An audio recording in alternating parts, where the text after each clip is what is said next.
Samantala, presyo pa rin po ng kada galon ng tubig naman sa Rosales.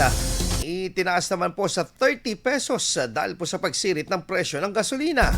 Para sa detalye ng balitang yan, kasama natin Idol Neil Moyano. 104.7 IFM Report.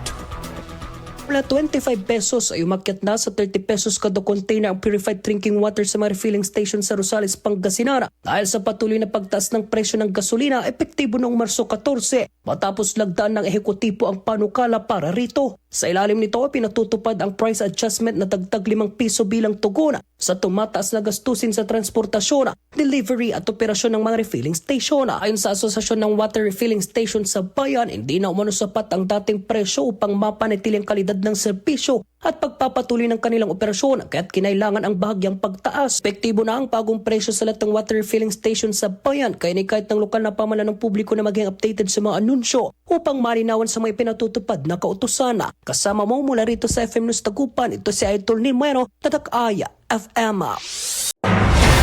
IFM News. IFM News. IFM.